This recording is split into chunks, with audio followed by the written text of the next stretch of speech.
Hello my dear students, कैसे हैं आप लोग। आशा करते हैं अच्छे होंगे, स्वस्थ होंगे। आपका स्वागत है हमारे यूट्यूब चैनल ऑलवेज न्यू 142 पर।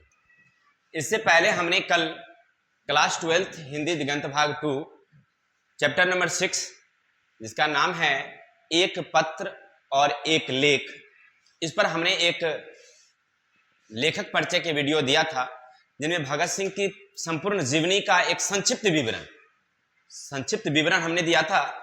और आज हम लोग उनके द्वारा लिखा गया जो चैप्टर है उनके बारे में हम लोग विस्तार से चर्चा करेंगे। क्लियर? अब करना क्या है आपको, तो वीडियो को ध्यान से देखिए, एकाग्रचित मन से। तो जितने भी इसके सब्जेक्टिव ऑब्जेक्टिव क्वेश्चन हैं वो सब इसी वीडियो से आपको मिल जाएंगे। हम क्वेश्चन नहीं बताएंगे, चैप्टर समझाएंगे। चैप्टर से ही ऑब्जेक्टिव क्वेश्चन आपको समझ में आ जाएगा कि कहाँ से क्या क्या पूछा जाता है और कैसे इसका जवाब हमें देना चाहिए, और सब्जेक्टिव का भी हो जाएगा। तो ज्यादा समय नहीं लेंगे, हम लोग चलते हैं अपने अध्याय की तरफ और देखते हैं। हाँ, सबसे पहले मैं बता दूं, जो हम लोग पढ़ रहे हैं एक पत्र और एक लेख, ये जो है हिंदी की कौन सी विधा है याद रखिएगा, या निबंध है। याद रखेंगे क्या है, या निबंध है। ये कब लिखा गया था तो आपको मालूम होगा कि केंद्रीय असेंबली में भगत सिंह ने बम फेंके और बम फेंकने के बाद वो पकड़े जेल गए हैं और जेल से ही एक पत्र और एक लेख लिखते हैं, और उसी को यहाँ पर कहानी के माध्यम से आपको दर्शाया गया है। सबसे पहले हमारे जो विद्यार्थी हैं, जितने भी देश के नौजवान हैं, उनके लिए एक लेख लिखते हैं और उसके माध्यम से हम नौजवानों को क्या कहना चाहते हैं पहले उनको देखेंगे। फिर एक पत्र वो लिखते हैं अपने मित्र सुखदेव को, और उनको पत्र के माध्यम से क्या समझाते हैं, क्या कहना चाहते हैं, इनके बारे में हम देखेंगे। तो सबसे पहले हम लोग पढ़ते हैं उनके द्वारा लिखा गया लेख। ये लेख है विद्यार्थी और राजनीतिक पर उन्होंने क्या किया है, एक लेख लिखा है कि विद्यार्थी को अपने जीवन में राजनीतिक में भाग लेनी चाहिए या नहीं लेनी चाहिए। हमारी सरकार, हमारे पड़ोस, हमारे घर के लोग क्या सोचते हैं इसके बारे में, इस पर विस्तार से चर्चा किया है। सुनिएगा, इस बात का बड़ा शोर चल रहा है कि पढ़ने वाले छात्र राजनीतिक में हिस्सा न लें। पंजाब सरकार की राय बिल्कुल ही न्यारी है। किसी छात्र को कॉलेज में दाखिला लेने से पहले उसे यह शर्त करा लिया जाता है कि तुम राजनीतिक में हिस्सा नहीं लोगे। यानी भगत सिंह जेल में बैठे बैठे एक लेख लिखते हैं और कहते हैं कि बाहर में ये बहुत बड़ी शोरगुल है, ये बड़ी शोर है कि ये कहा जाता है कि विद्यार्थियों को तुम राजनीतिक में हिस्सा नहीं लोगे। पढ़ना है पढ़ो, राजनीतिक से आपको कोई लेना देना नहीं है। ये हमारी पंजाब सरकार, क्योंकि भगत सिंह का जन्म पंजाब में हुआ था, तो पंजाब सरकार के बारे में कहते हैं कि पंजाब सरकार की बात ही न्यारी है। वो पहले विद्यार्थी को कॉलेज में दाखिला लेने से पहले ही एक फॉर्म पर साइन करवा लेते हैं कि तुम अगर पढ़ोगे तो राजनीतिक में हिस्सा नहीं लोगे। पढ़ने के दरमियान कोई राजनीति की जानकारी, कोई बारे में तुम्हें जानकारी नहीं होनी चाहिए, यानी तुम उसमें हिस्सा नहीं लोगे। ये कह रहे हैं कि हमारे पंजाब सरकार की ये न्यारी व्यवस्था है, यानी ऐसी उनकी व्यवस्था है। हमारे द्वारा चुना गया मनोहर, जो अब शिक्षा मंत्री हैं, एक बार स्टूडेंट यूनियन की ओर से विद्यार्थी सप्ताह का मनाया जा रहा था, जिसमें सर अब्दुल कादर और प्रोफेसर ईश्वरचंद नंदा भी आए हुए थे। उनका कहना था कि विद्यार्थियों को राजनीतिक में भाग नहीं लेना चाहिए। फिर वो कहते हैं कि एक बार की घटना है, मैं बता दूं आपको कि हम लोगों के द्वारा ही चुना गया एक व्यक्ति जिनका नाम मनोहर है, वो अब शिक्षा मंत्री हैं, हमारे पंजाब के क्या हैं, वो शिक्षा मंत्री हैं।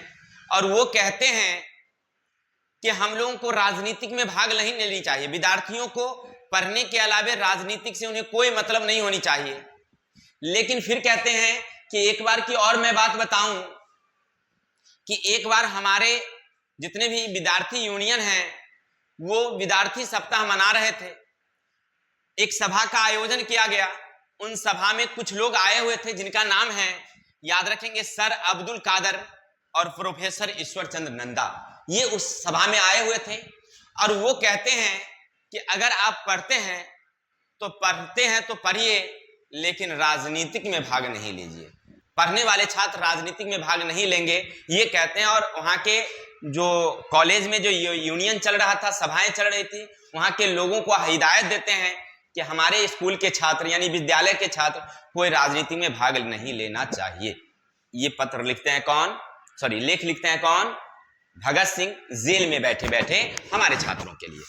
फिर कहते हैं, आगे सुनिएगा, पंजाब की राजनीतिक पिछड़ा मानी जाती है। पंजाब ने क्या कम त्याग और बलिदान दिया है? इसका कारण है हमारी शिक्षा विभाग के अधिकारी बिल्कुल ही बुद्धू और निकम्मी है। विद्यार्थी युवा जगत में अपने देश की बातों में कोई हिस्सा नहीं लेता, उन्हें इस संबंध में कोई ज्ञान नहीं होता। वे ऐसे ऐसे कच्ची बातें करते हैं, बातें सुनकर अफसोस कर बैठने के अलावा कुछ भी नहीं सोचता। देखिए क्या कहते हैं, सुनिएगा, क्या पंजाब के लोग अपने देश के लिए कम त्याग बलिदान दिए हैं क्या? जब इतनी त्याग बलिदान दिए हैं तो फिर राजनीतिक में हमारी कमजोरी क्यों? हमारा पंजाब राजनीतिक दृष्टि से काफी पिछड़ा माना जाता है, ऐसा क्यों? ये कह रहे हैं हमारे भगत सिंह जी जेल में बैठे बैठे। क्या विद्यार्थी युवा जगत अपने देश की बातों को हिस्सा नहीं ले सकता? कोई विद्यार्थी है क्या पढ़ लिख करके वो राजनीतिक में भाग नहीं ले सकता है क्या? ऐसा वो कहते हैं। और उन्हें जब पढ़कर वो निकलते हैं, जब विद्यार्थी पढ़कर निकलते हैं तो ऐसी कच्ची कच्ची बातें करते हैं जैसे लगता है कि ये बच्चा है। और बताइए भाई, ये बच्चा जो देश का कार्यभार संभालने वाला है, एक समय आएगा कि देश का वो क्या संभालेगा? राजनीतिक संभालेगा। और जब जो देश का कार्यभार संभालने वाला हो उसी को राजनीतिक का ज्ञान नहीं हो तो बताइए कैसा शिक्षा, कैसी व्यवस्था। एक बात कहा जाता है कि हम विद्यार्थी अगर राजनीतिक में भाग नहीं लेंगे, अगर हम विद्यार्थी राजनीतिक में भाग नहीं लेंगे तो कोई मूर्ख व्यक्ति हम पर शासन करेगा। बस समझ लीजिए, यानी हम विद्यार्थियों को जो राजनीतिक में भाग लेना चाहिए, सोचना चाहिए। इन बातों पर जो हमारी निकम्मी सरकार है, इस पर हमारे भगत सिंह जी एक कमेंट करते हैं और कहते हैं, बड़े बुजुर्ग भी कहते हैं कि राजनीति की तरह सोचो पर जीवन में उतारो नहीं। यानी कहते हैं कि बड़े बुजुर्ग हमारे घर के हों, हमारे समाज के लोग हों, ये कहते हैं कि आप राजनीतिक के बारे में सोचिए, राजनीतिक के बारे में बोलिए, लेकिन अपने जीवन में व्यवहार में मत उतारिए, क्योंकि आजकल राजनीतिक में बहुत खतरा हो गया है, इसीलिए ये लोग ऐसे कहते हैं। यानी भगत सिंह जी कहते हैं कि हम जिस पर भार दे रहे हैं,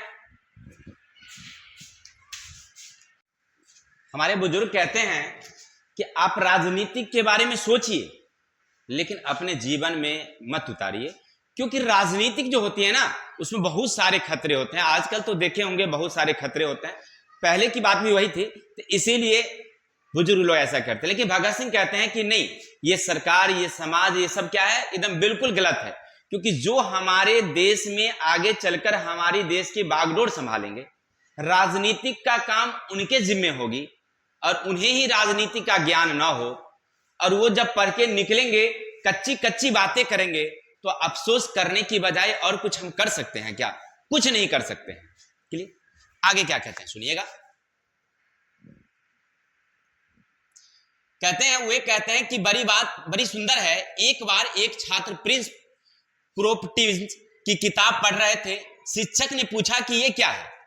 फिर लेखक साहब, ये सॉरी भगत सिंह जी कहते हैं कि मैं एक बात बता दूं, फिर से उदाहरण कहते हैं कि एक बार की बात है कि एक विद्यार्थी स्कूल में एक किताब पढ़ रहे थे जो विद्यालय की किताब नहीं थी, विद्यालय से बाहर की किताब थी।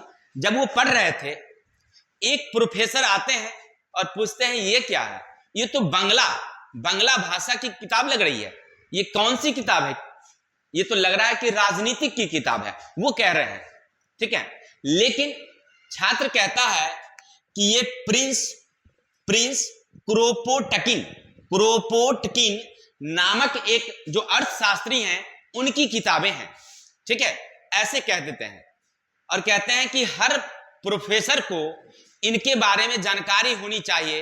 अगर आप भगत सिंह यहां पर कह रहे हैं कि मान लीजिए अगर किसी शिक्षक को जो अर्थशास्त्री, बहुत प्रसिद्ध अर्थशास्त्री प्रिंस क्रोपोटकिन के बारे में जानकारी ना हो तो फिर उन शिक्षकों से जानकारी लेने से क्या फायदे? उनके ज्ञान की सोचिए कि एक शिक्षक को इनके बारे में जानकारी नहीं है, फिर क्या है? बच्चे कह देते हैं, बच्चे क्या कह देते हैं सुनिएगा, कहते हैं कि ये बड़े अर्थशास्त्री प्रोफेसर हैं और लड़का सब हंस पड़ता है। वे कहते हैं ये रूसी सज्जन है, बस लड़का बोल देता है कि रूसी सज्जन है। झट शिक्षक कहते हैं क्या तुम बोल्शेविक हो और पॉलिटिकल की किताब पढ़ते हो? यानी पॉलिटिकल यानी राजनीतिक शास्त्र की किताब पढ़ते हो तो तुम बोल्शेविक हो। और ऐसा कहने से यानी हमारे भगत सिंह को एक जिक्र है वहां पर कि वह कहते हैं कि भला बताइए ऐसे शिक्षक से जानकारी लेने पढ़ने से क्या फायदे, कि जिस शिक्षक को पॉलिटिक्स से दिक्कत है, जिन शिक्षक को अर्थशास्त्र के किसी अच्छे विद्वान के बारे में जानकारी ना हो, तो फिर ऐसे शिक्षक से ज्ञान लेने से क्या फायदे। यानी कहने का अर्थ है कि हम पढ़ते हैं तो पढ़ने के साथ साथ हमें सब कुछ की जानकारी होनी चाहिए। हमारी किताबी शिक्षा के साथ साथ राजनीतिक शिक्षा भी जरूरी है। फिर कहते हैं, भगत सिंह कहते हैं व्यवहारिक राजनीति क्या हुई। महात्मा गांधी, जवाहरलाल नेहरू, अन्य जो भी हमारे देश के नेता हैं का स्वागत करना तो कमीशन या वायसरायगत का स्वागत करना, उनकी भाषण सुनना, दोनों तो एक ही बात हुई। चाहे आप अपने देश की राजनीतिक में अगर भाग नहीं लेते हैं, ठीक है, अगर मान लीजिए चाहे महात्मा गांधी की भाषण सुनते हैं या पंडित जवाहरलाल नेहरू जी की भाषण सुनते हैं, किसी भी नेता की अगर भाषण आप सुनते हैं, उन्हीं की जगह पर आप मान लीजिए हमारे विदेशी सरकार जो ब्रिटिश है, वायसराय या कमीशन की भाषण सुनते हैं, तो बात तो एक ही हुई ना भाई। चाहे आप किसी का भाषण सुने, राजनीतिक में तो जा रहे हैं ना, राजनीतिक में जा रहे हैं, लेकिन जब आप एक की भाषण सुनेंगे तो दूसरे नाराज होते हैं और दूसरे की भाषण सुनेंगे तो पहले नाराज होंगे। तो क्या बताइए, मैं बच्चों को ये अभी से ही सिखाऊं खुशामद करने की। अगर महात्मा गांधी की भाषण सुनेंगे तो वायसराय नाराज होते हैं, तो मैं उनको खुशामद करूं।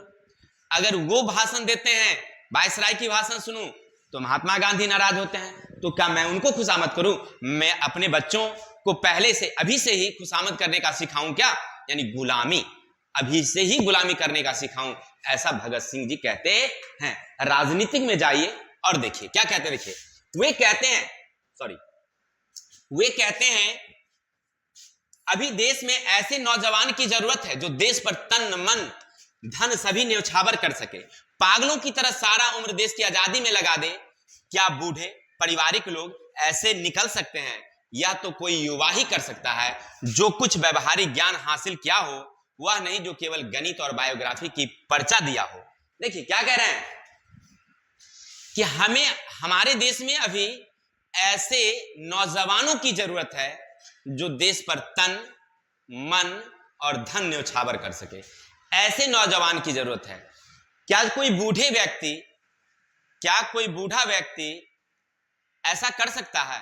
हाँ, वो धन लुटा सकते हैं, देश पर मन लुटा सकते हैं, लेकिन तन कहां से लाएंगे, शरीर कहां से लाएंगे।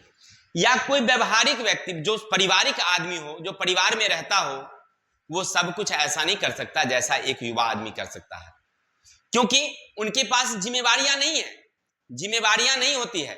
जो युवा होते हैं, जो पारिवारिक नहीं होते हैं, और ऐसे बच्चे ही सबको हमारे देश की जरूरत है, क्योंकि जो युवा व्यक्ति होते हैं उनकी हमारे देश में जरूरत है। और कौन युवा? जो केवल गणित या कुछ किताबें पढ़ लिया हो, ऐसे युवा की जरूरत नहीं है। जो व्यवहारिक ज्ञान रखता होगा, जिनको अपने व्यवहार जीवन के बारे में जानकारी हो, ऐसे नौजवान की जरूरत है। मैं एक और उदाहरण बताऊं। कहते हैं कि जब द्वितीय विश्व युद्ध चल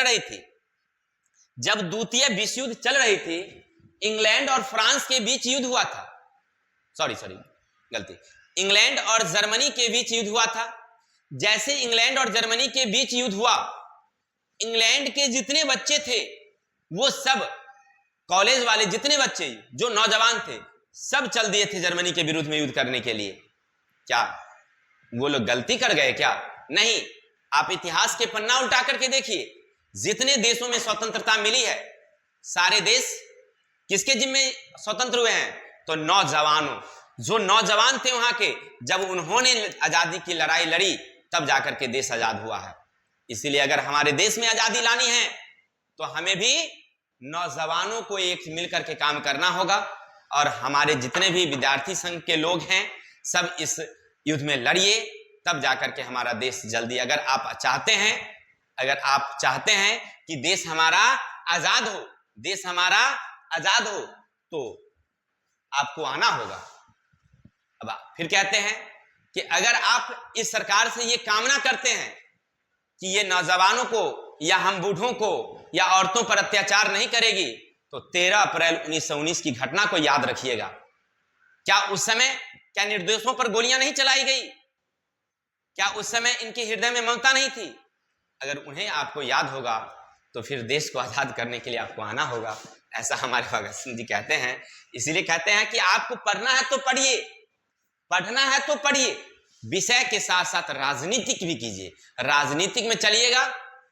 यानी कि कहने का अर्थ है कुल मिलाकर के एवरेज देखते हैं तो ये हमारे भगत सिंह जी का कहना था कि जो विद्यार्थी है उन्हें राजनीति में भाग लेनी चाहिए और देश में जब भी युवाओं की जरूरत हो तन मन धन से देश पर न्यौछावर करने के लिए तैयार रहे, तब हमारा देश आजाद होगा। और विद्यार्थियों में प्रेरणा लाने के लिए उन्होंने एक लेख जेल से लिखे थे जो दिया गया है। आशा करते हैं आपको इतनी बात समझ में आई होगी। कहानी का एक पार्ट हमने खत्म किया, अब कहानी का दूसरा पार्ट चलेगा, एक पत्र अपने मित्र सुखदेव के नाम। चलते हैं, मित्र को क्या लिखते हैं सुनिएगा। बहुत ही सुंदर कहानी है, बस आप लोगों को करना क्या है, ध्यान से वीडियो को सुनिए, सब बातें आपको समझ में आएगी। सुनिएगा। प्रिय भाई, अपने सुखदेव को वो क्या लिखते हैं, प्रिय भाई, मैंने आपका पत्र को कई बार ध्यान से पढ़ा और अनुभव किया कि बदलती हुई परिस्थिति ने हम सबको अलग प्रभाव डाला है। जिन बातों से बाहर हम घृणा करते थे वे आपके लिए अनिवार्य हो चुके हैं। इसी प्रकार जेल से बाहर जिस बातों को विशेष रूप से समर्थन करते थे वो मेरे लिए महत्व रखती है। जैसे मैं व्यक्तिगत प्रेम में विश्वास करता था, मानने वाला था, लेकिन इस घटना के बाद मेरे हृदय और मस्तिष्क में कोई स्थान ही नहीं है। सुनिएगा क्या कहते हैं कि प्रिय भाई, किसको कह रहे हैं, सुखदेव को कह रहे हैं कि हम लोगों के विचार दोनों अलग अलग थे, हम दोनों के विचार अलग अलग थे, लेकिन परिस्थितियों ने इसको क्या कर दिया है, पलटी मार दिया है। क्योंकि हमने आपके पत्र को पढ़ा है बड़ी ध्यान से, कई बार पढ़ा है, और पढ़ने के बाद हमें यह महसूस हुआ कि जो हमारी परिस्थिति है अभी की, ये हम लोगों के विचार को बदल दिया है। जो हम पहले सोचते थे वो अब आप सोचते हैं, और आप जो पहले सोचते थे वो अब हम सोचते हैं। यानी कहने का अर्थ है कि जेल में जाने के बाद भगत सिंह की विचार कुछ बदला बदला सा लगता है, और इन बदले हुए विचारों में कहते हैं कि हमारी परिस्थितियों ने हमारी विचारों को बदल रखा है। और कौन सी विचार, वो आगे हम लोग क्लियर कर लेंगे। लेकिन भगत सिंह जी फिर कहते हैं कि मेरा विश्वास था व्यक्तिगत प्रेम भाव में हृदय और मस्तिष्क में कोई स्थान, देखिए व्यक्तिगत प्रेम में मैं विश्वास करता था, मानने वाला था, लेकिन इस बात व्यक्तिगत प्रेम का मतलब हुआ कि मैं किसी निजी व्यक्तियों के प्रेम में विश्वास करता था, लेकिन अब मुझे इसके हृदय और मस्तिष्क में इसका कोई स्थान ही नहीं रहा है, बदल गया है। अब किस बात पर वो चर्चा किए हैं सुनिएगा। भगत सिंह कहते हैं, क्या आपको याद है एक बार मैंने कहा था कि आत्महत्या कई मायनों में उचित हो सकते हैं। मुझे वो स्थान भी अच्छी तरह से याद है जहां हमने आपसे इस बात पर चर्चा किया था। कौन कह रहे हैं, भगत सिंह कह रहे हैं अपने मित्र सुखदेव से कि आपको याद है कि मैंने आपसे एक बार चर्चा किया था कि आत्महत्या कई मायनों में सही है, और वो जगह जहां हमने ये बात चर्चा किया था वो जगह भी हमको अच्छी तरह से याद है, लेकिन आपने उसे गलत ठहराया था, आपने उसे गलत ठहराया था, और आज मैं इसे घृणित अपराध मानता हूं। हम क्या, हम तो क्रांतिकारी हैं, सब इसे गलत मानेंगे, पर इस पर आपका विचार बदलता लगता है। यानी कहने का अर्थ है, जो पत्र की शुरुआत में उन्होंने लिखा कि हमारी विचार जो बदली हुई लगती है, ये विचार कौन था, तो एक बार भगत सिंह जी अपने मित्र से कहे थे कि कई मायनों में आत्महत्या अच्छी बात है, हम लोगों को आत्महत्या कर लेनी चाहिए। तो सुखदेव ने कहा था कि देखो ऐसी बात नहीं है, आत्महत्या करना पाप है, कोई गलत चीज है, इसीलिए हम लोगों को आत्महत्या नहीं करनी चाहिए, हम लोग क्रांतिकारी हैं, इसीलिए हम लोगों को ऐसा नहीं करनी चाहिए, ये कहे थे सुखदेव जी। लेकिन जब जेल में गए हैं भगत सिंह, तो जेल में जाने के बाद भगत सिंह की विचार बदल गई। वो कहते हैं, भगत सिंह कहते हैं कि नहीं, आत्महत्या करना जो है ना वो पाप है, गलत है, अपराध है एक तरह से। लेकिन बाहर में सुखदेव जी हैं, वो कह रहे हैं कि नहीं, आपको जो है ना आत्महत्या करना उचित है। पत्र लिखे में, पत्र में वो कहते हैं, बाहर में वो भी तो जेल में ही थे, लेकिन वो कह रहे हैं कि आत्महत्या करना उचित है। दोनों का विचार यही बदला है, इसी बात पर उन्होंने ये बात लिखा था। अब आगे सुनिएगा। आप कहते हैं कि आप वो नहीं कर सके जो केवल कष्ट सहकर कर सकते हैं, पर आप जैसे नौजवान के मुंह से ऐसी बातें अच्छी नहीं लगती, क्योंकि नौजवान भारत सेवा संघ का उद्देश्य ही कष्ट सहना, बलिदान देना, और मैं सोच समझकर देश की कितना प्यार किया हूं यह मैं ही अनुभव कर सकता हूं। यानी भगत सिंह कहते हैं कि मेरे प्रिय भाई, आपने जो पत्र में लिखा है कि जो देश की सेवा है वो कष्ट सहकर किया जा सकता है। यानी ये तो बात सही थी कि जो व्यक्ति देश की सेवा करेंगे उन्हें कष्ट तो सहना पड़ेगा, लेकिन कह रहे हैं कि अगर मैंने कष्ट सहा है, मैं कितना कष्ट सहा ये तो मैं ही अनुभव कर सकता हूं, ठीक है ना। और हम नौजवान भारत सेवा संघ के जो हम सदस्य हैं, ये सब संघ का सदस्य ही का काम था कष्ट सहना, बलिदान देना, ठीक है ना। ये तो संघ का काम ही था, तो हमने कष्ट सहा है और कष्ट सहकर देश की सेवा हमने किया है। यानी कहने का अर्थ है, जो हमारे भगत सिंह जी कहते हैं कि हम जो भारत के नौजवान भारत सेवा संघ हमने बनाया, उनके जो सदस्य हैं उनका काम ही क्या है, कष्ट सहकर देश की सेवा करना। चलिए आगे क्या कहते हैं सुनिएगा। मानव कोई भी उचित कार्य जो करता है वो उचित के लिए करता है। मैंने अपने असेंबली में बम फेंका तो उसका परिणाम फल भोगने की आदत आती है, तो क्या मैं माफी के लिए गिड़गिड़ाऊं तो क्या यह उचित होगा? इसका देश की जनता पर बुरा असर पड़ेगा, मैं पूर्णतः इसमें सफल नहीं हूं। देखिए सुनिएगा, कहते हैं कि जितने मानव हैं कोई भी काम करता है ना, वह इस सोच कर करता है कि यह काम उचित है, अपने हिसाब से वो समझता है कि उचित है। फिर उसका क्या परिणाम होगा, उसके क्या फल होंगे, उन्हें भोगने के लिए भी तैयार रहना चाहिए। कोई भी काम करते हैं उसका परिणाम क्या निकलेगा, इसको सोच करके भोगने के लिए तैयार रहनी चाहिए। और इसके बारे में कहते हैं कि हमने केंद्रीय असेंबली में बम फेंका, उसका जो सजा सुनाई गई, फिर उसका क्या परिणाम निकला आप देख ही रहे हैं, और उसका परिणाम का जो फल होगा वो हम भोगने के लिए तैयार हैं। तो क्या मैं, जब हम इस बात के लिए तैयार हूं, तो क्या मैं अंग्रेजी सरकार के लिए माफी के लिए गिड़गिड़ाऊं? मैं उन्हें यह कहूं कि आप हमें माफ कर दीजिए, उनकी पांव पकड़ूं? अगर मैं ऐसा करूंगा तो मेरे भाई सुखदेव, क्या इसका असर जनता पर नहीं पड़ेगा? जनता पर पड़ेगा, देश की जनता पर पड़ेगा कि एक क्रांतिकारी जो भगत सिंह जैसा हो और वो अंग्रेजी सरकार के सामने घुटने टेक रही हो, तो फिर जनता का क्या होगा? जनता कैसे क्रांति में भाग लेगी? इसलिए मैं ऐसा नहीं कर सकता। मैं अपने उद्देश्य में सफल हूं। मैंने अब जो सोचा, जो मुझे अच्छा लगा वो मैंने किया है, ठीक है, लेकिन इसका असर जनता पर बुरा ना पड़े, इसीलिए मैं ऐसा कर रहा हूं। ये कौन कह रहे हैं? भगत सिंह कह रहे हैं अपने मित्र सुखदेव से। चलते हैं आगे क्या कहते हैं सुनिएगा। बंदी होने के समय बंदी की स्थिति बड़ी ही दयनीय थी। मैंने उसे सुधारने का काम शुरू कर दिया।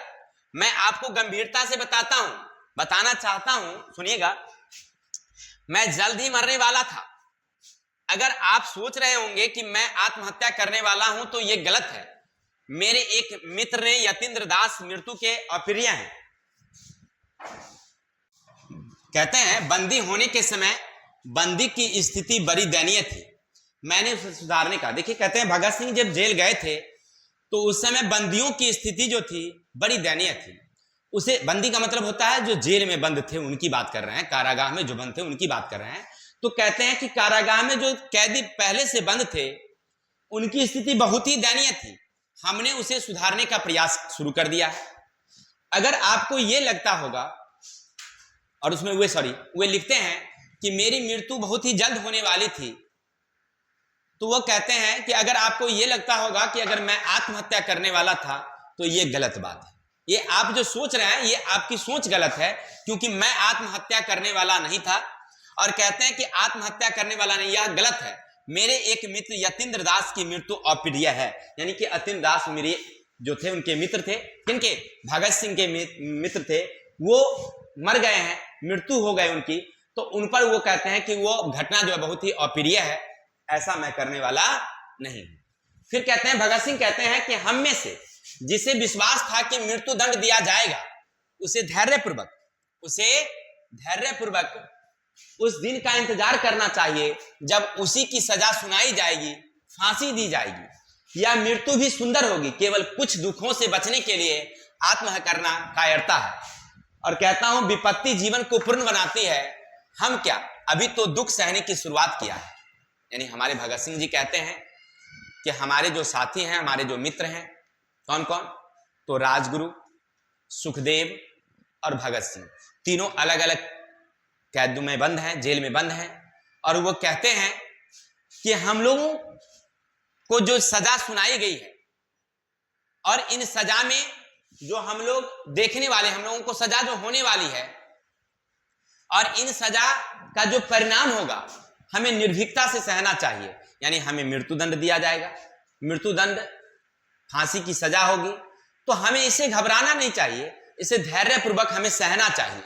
और जब हम ये सहेंगे तो जो हमारी मृत्यु होगी वो भी एक प्रिय मृत्यु होगी, अच्छी मृत्यु होगी। देखिए कहते हैं कि यह भी मृत्यु सुंदर होगी, केवल किसी दुख के बचने के लिए, किसी बात से बचने के लिए आत्महत्या कर लेना ये कायरता है। यानी आप एक दुख से बचने के लिए अगर आत्महत्या कर लेते हैं तो वो क्या है, कायरता है, ऐसा कहते हैं हमारे भगत सिंह जी। यानी आप अपनी निजी जीवन के लिए ऐसा कर रहे हैं तो वो गलत है। फिर आगे कहते हैं, वे कहते हैं जब तक कोई स्वर्ग स्वयं कष्ट नहीं सहेगा तो वो श्रेष्ठ नहीं आ सकता। या जेल में ही कोई व्यक्ति अपराध या पाप जैसे महान सामाजिक विषय का प्रत्यक्ष अध्ययन करने का अवसर पा सकता है। यानी कहते हैं कि जब तक आप स्वयं कष्ट नहीं सहिएगा कभी श्रेष्ठ नहीं होइएगा। यानी जब तक जीवन में कष्ट नहीं आएगा, आप पर एक दायित्व नहीं आएगी, आप महान नहीं बनेंगे। इसलिए कष्ट सहने की आदतें पड़नी चाहिए। फिर कहते हैं कि जेल में ही कोई व्यक्ति अपराध और पाप जैसे महान सामाजिक कार्य हैं इसका प्रत्यक्ष ज्ञान, यानी कहने का अर्थ है जेल में तो ऐसे ही अपराध और पापी लोगों को ही भर्ती किया जाता है, उसमें भरा जाता है, तो वहां पर प्रत्यक्ष ज्ञान पाया जा सकता है। किसके अंदर, जेल के अंदर। लेकिन फिर कहते हैं जेल के बारे में सुनिएगा क्या कहते हैं, वो लिखते हैं, आपको भली प्रकार से जानकारी प्राप्त है कि जार शाही रूस में जेल के अंदर जो कष्ट दिया गया जाता था उसी कारण आज तख्त बदल गया। यानी कि जब रूस में जो रूस की सरकार थी, जार निकोलस द्वितीय, वहां के जनताओं को जेल में बंद करके उस पर करारी कष्ट दिया गया और उसी कष्ट का परिणाम हुआ कि जनता में एक आग निकली और वो क्या हुआ कि उस तख्त को बदल दिया, जार को क्या कर दिया, अंत कर दिया। यानी कहने का अर्थ है कि आज जेल में, भगत सिंह कहते हैं कि आज जेल में हम लोगों को कष्ट दिया जा रहा है, हमारी जनता को कष्ट दिया जा रहा है। यही कष्ट अंग्रेजी सरकार की कफन के कील की काम करेगी। यानी जनता को कष्ट देना, भारत में इसके बारे में जानने वाले की कमी नहीं है, यह कह देना ठीक नहीं है कि काम करने वाले बहुत ही हैं, कोई कर लेगा ऐसा सोचते हैं और क्रांतिकारी तो उन्हें काम तुरंत कर देना चाहिए। यानी कहने का अर्थ है कि हम लोग क्रांतिकारी हैं, हम लोग ये कह दें ये कोई कर लेगा, बहुत सारे लोग हैं करने वाले, कोई आके कर देंगे, ऐसी बात अगर हम सोचते हैं तो ये हमारी सोच गलत है। हम लोगों को ऐसा नहीं, हम लोग क्रांतिकारी हैं तो हम लोगों को सोचना है कि कोई भी काम है तुरंत हम लोगों को कर लेना चाहिए। यानी देशभक्ति की जो काम है उनके बारे में वो कहते हैं कि हमें किसी जिम्मे की नहीं, किसी के बारे में सोचने की जरूरत नहीं है, हमें तुरंत कर लेना चाहिए। ऐसा भगत सिंह जी अपने मित्र सुखदेव को जेल से ही पत्र लिखते हैं, सुखदेव को। अब सुनिएगा क्या कहते हैं, अगर आप सोचते हैं कि बंदीगिरी का जीवन वास्तव में अपमानपूर्ण है तो क्यों नहीं आंदोलन चलाकर इसे समाप्त कर देते, तब आप कहेंगे यह नहीं हो सकता।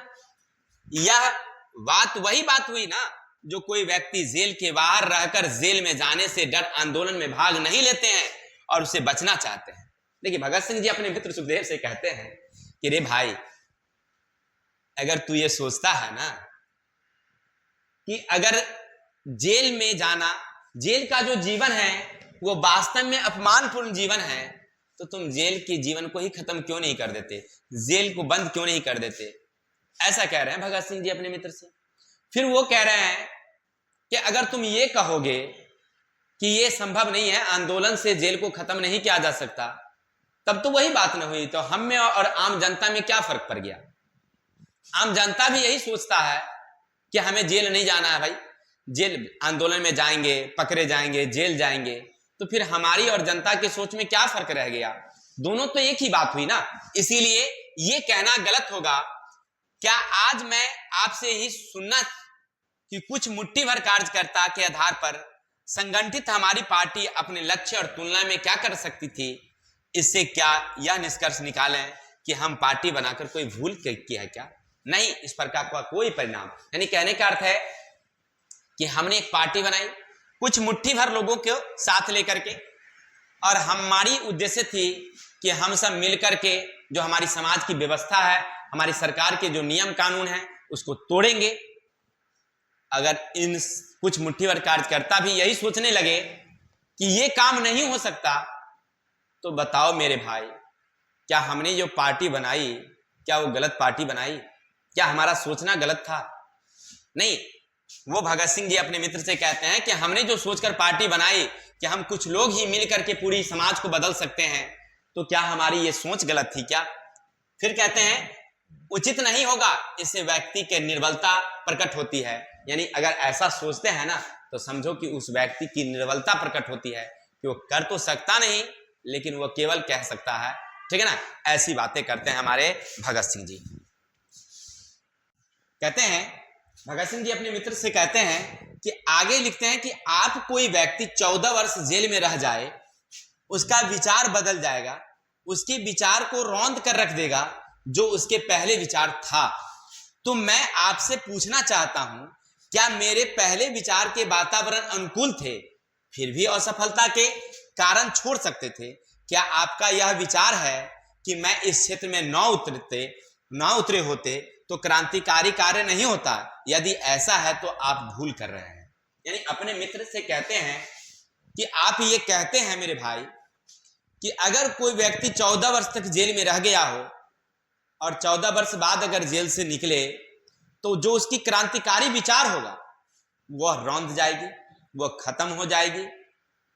ऐसा कह रहे हैं, उनकी विचारें बदल जाएगी, तब वो जेल से निकलने के बाद क्रांति नहीं करेगा। लेकिन भगत सिंह कहते हैं कि मेरे भाई एक बात बताओ तुम, कि जब हम पहले बाहर थे तो क्या मैं अब विचार हमारा बदल गया है क्या? हमारा कोई विचार नहीं बदला है। इतना ही नहीं, अगर मैं क्रांतिकारी में भाग नहीं लेता तो क्या देश की क्रांति नहीं चलती? देश की क्रांति तो तब भी चलती, हम नहीं लेते, कोई दूसरा भाग लेता। नहीं, कोई तो भाग लेता ना।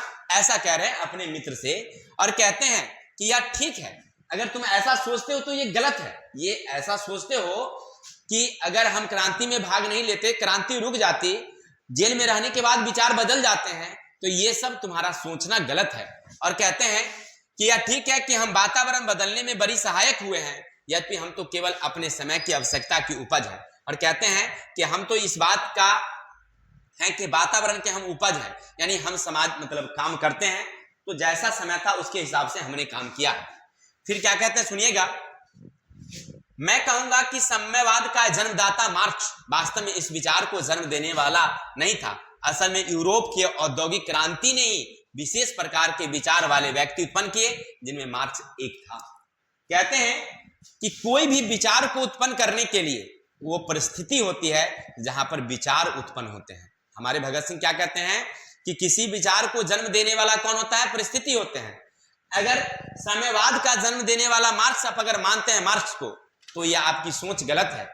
मैं मानता हूं कि यूरोप में एक ऐसी समय आई, क्रांति आई, उस क्रांति में साम्यवाद के सोचने वाले बहुत सारे लोग थे, जिनमें मार्क्स भी एक थे। यानी कहने का अर्थ है परिस्थिति हमारी सोच, हमारी विचार को बदलती है। परिस्थिति, जैसी परिस्थिति वैसा हमारा सोच हो जाता है, ये भगत सिंह कह रहे हैं। जेल के नियम के अनुसार जीवन की निराशाओं, दबाव और हिंसा के असीम परीक्षा युक्त वातावरण का विरोध करते हुए हम कार्य करते रहे। जिस समय हम कार्य करते थे उस समय नाना प्रकार के निशाना हमें बनाया गया, लेकिन लोग आपको महान क्रांतिकारी समझते थे, वो भी हमें छोड़ गए, फिर भी हम काम करते रहे। कहते हैं कि जेल में या बाहर हम जब भी काम कर रहे थे, हमारे साथ बहुत सारी कठिनाइयां आई, हम लोगों पर निशाना साधा गया, तो क्या हमने काम करना छोड़ दिया क्या? जो लोग हमारे साथ देने वाले थे, कुछ लोग हमें छोड़कर चले गए, तो क्या हम उससे हताहत हुए क्या? क्या हमने काम करना छोड़ दिया क्या? नहीं, हम तब भी काम कर रहे थे और आज भी कर रहे हैं। यानी तुम जो कहते हो कि जेल में रहने के बाद लोगों की विचार बदल जाती है, ये तुम्हारा गलत है। ऐसा तो हमने नहीं किया, और परिस्थिति के हिसाब से लोग चलते हैं। आगे कहते हैं क्या, सुनिएगा, अपने मित्र को कहते हैं, लिखते हैं, सुनिएगा। कहते हैं क्या यही तर्क हमें शक्ति नहीं देता? हमारे बीच ऐसे भी क्रांतिकारी हैं जो जेल से निकलने के बाद भी कार्य कर रहे हैं। आपको दिखाई नहीं देता? रूसी शासन में अधिकांश जो जेल में दंड भोग चुके थे वो बाहर जब निकलते हैं तो काम करते हैं। मनुष्य को अपने विश्वासों में अडिग रहना चाहिए, क्योंकि कोई नहीं कह सकता कि भविष्य में क्या घटना होने वाली है। यानी कहते हैं कि मेरे भाई, आप कहते हैं कि जेल से निकलने के बाद सोच बदल जाती है, तो आप ये गलत हैं।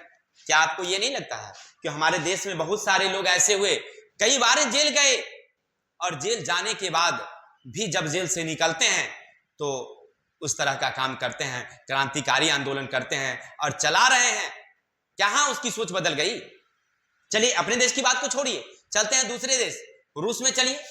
जब रूस में जेल में लोग थे और जेल से जब निकले, क्रांतिकारी आंदोलन हुई, सरकार को हटाया गया, तो क्या लोग वहां के फिर क्रांति नहीं कर रहे हैं? क्या कर रहे हैं? अभी भी कर रहे हैं। इसलिए मैं कहता हूं कि लोगों को अपने विश्वास पर अडिग रहना चाहिए, अपने उद्देश्य पर अडिग रहना चाहिए, चाहे कुछ भी हो। और पता नहीं कब लोगों का क्या बदल जाएगा, ये कोई नहीं कह सकता है। क्या घटना घटने वाली है, कोई नहीं कह सकता। फिर आगे कहते हैं, मैं इस बात की ओर ध्यान आकर्षित करता हूं, हम लोग ईश्वर, पुनर्जन्म, स्वर्ग, नरक में विश्वास नहीं रखते। अर्थात हमें जीवन और मृत्यु के बारे में भौतिकवादी रीति के अनुसार सोचना चाहिए। एक दिन जब मुझे पहचानने जाने के लिए दिल्ली लाया गया तो गुप्तचर विभाग के कुछ अधिकारियों मेरे पिताजी की उपस्थिति में मुझसे इस विषय पर बातचीत की, मैं कोई भेद खोलने और इस प्रकार मैं अपने जीवन बचाने के लिए तैयार नहीं हूं। देखिए, कहते हैं कि मैं स्वर्ग, नरक, पुनर्जन्म, इन सब की जो भौतिक जो ईश्वरीय नीति है, इसमें मैं विश्वास नहीं करता। मैं विश्वास करता हूं किसमें? भौतिकवादी नीति में। एक बार की बात है, जब मुझे दिल्ली लाया गया था पहचानने के लिए कि भगत सिंह यही है, तो कुछ गुप्तचरों ने मेरे सामने में, मेरे पिताजी से, जो मेरे पिताजी थे वहां पर बैठे हुए थे, उनके सामने में मुझसे पूछा गया कि मैं आपका पोल खोल दूं क्या? तो मैंने कभी अडिग नहीं हुआ। यानी कहने का अर्थ है, इनसे गुप्तचर कहा होगा उस समय कि तुम्हें अपने बचाने के लिए अगर कुछ करना है तो करो। मैंने एक बार भी ये नहीं कहा गुप्तचर से कि मुझे छुपा दिया जाए, मैं आपको घूस दे दूंगा, या मैंने उनके सामने ये गिड़गिड़ाया नहीं कि आप हमारा पोल नहीं खोलिए कि हम भगत सिंह नहीं हैं। ऐसा तो मैंने कभी नहीं कहा। ये कह रहे हैं भगत सिंह जी। फिर कहते हैं, सुनिएगा,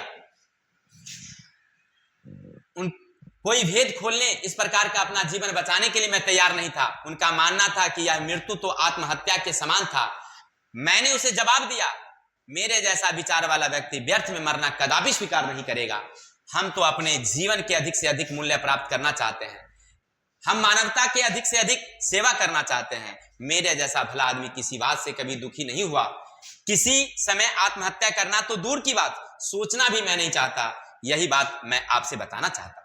कहते हैं कि जब मुझे गुप्तचरों ने कहा कि तुम अपने बचने के लिए मुझे कुछ कहो तो मैं कह दूं, झूठ बोल दूं कि तुम भगत सिंह नहीं हो, तो भगत सिंह कहते हैं कि नहीं, मैंने अपने जान बचाने के लिए वहां पर नहीं कहा, और कहा कि इस तरह की जो मृत्यु होगी ना, वो कायरता होगी। और मैंने कहा कि मैं मानव सेवा करना चाहता हूं, मुझे जितना हो सका हमने मानव की सेवा किया, अधिक से अधिक मानवता की सेवा की। मेरे जैसा भला आदमी किसी बात से कभी दुखी हो ही नहीं सकता। और अगर तुम कहते हो आत्महत्या की बात, तो मैं बता दूं, मैं आत्महत्या को तो कभी हृदय में सोचा भी नहीं। यानी कहने का अर्थ है, वो कहते हैं कि मैं आत्महत्या के बारे में सोचता भी नहीं हूं, ऐसा कहते हैं। भगत सिंह कहते हैं कि मुझे क्षमा करना, नर्म व्यवहार तनिक भी आशा नहीं है कि यदि क्षमा हुई तो सबके लिए होगी। मेरी अभिलाषा यह ही आंदोलन चरम पर हो। यानी कहते हैं कि मैं चाहता हूं कि अगर क्षमा हो तो सबके लिए हो, यानी जो जेल में अन्य लोग बंद हैं उन सब के लिए हो। केवल मुझे क्षमा कर दिया जाए या मेरे 3 साथी हैं उनको क्षमा कर दिया जाए, ये मैं कदापि नहीं चाहूंगा। अगर चाहूंगा तो जेल में जितने बंद लोग हैं उन सबको क्षमा मिलना चाहिए। यानी कहने का अर्थ है, व्यक्ति को अपनी इच्छा को भूल जाना चाहिए। यानी कहते हैं कि जब देश की आजादी की लड़ाई चल रही हो, देश की भलाई की काम चल रही हो, देश प्रगति पर हो, और वहां पर अगर व्यक्तिगत इच्छा अगर किसी व्यक्ति का हो तो भूल जाना चाहिए। जैसे भगत सिंह ने सोचा कोई सम्मान पूर्वक समझौता संभव हो तो मैं उनका रुकावट नहीं बनना चाहूंगा। अगर कहते हैं कि अगर कोई सम्मान पूर्वक अगर हो तो मैं उसका रुकावट नहीं, इस प्रकार क्रांति संभव नहीं। क्रांति तो केवल कार्य करते रहने से, प्रयत्नों से, कष्ट सहने से, बलिदान से उत्पन्न की जा सकती है। यानी कहने का अर्थ है, क्रांति तब होगी जब हम लगातार कष्ट सहेंगे, बलिदान देंगे, तभी हमारा क्रांति संभव हो सकेगी। अर्थात मैं किसी देश के विकास में रुकावट बनना नहीं चाहता। अगर मेरी मृत्यु हो भी जाए तो भी मैं इसको खुशी खुशी सहन करूंगा।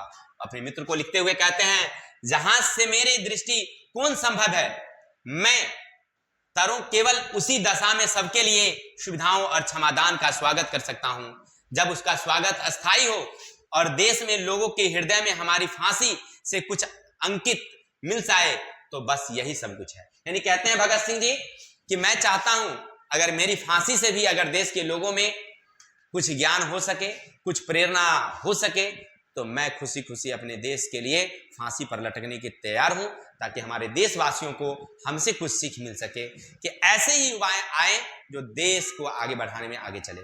ठीक है, तो आशा करते हैं आपको हमारी कहानी नहीं, भगत सिंह द्वारा लिखा जो एक पत्र और एक लेख जो आपने पढ़ा वो अच्छा लगा होगा आपको। तब तक के लिए जय हिंद, जय भारत। हम लोग मिलते हैं नेक्स्ट क्वेश्चन के साथ, तो विदा लेते हैं, मिलेंगे कल नेक्स्ट।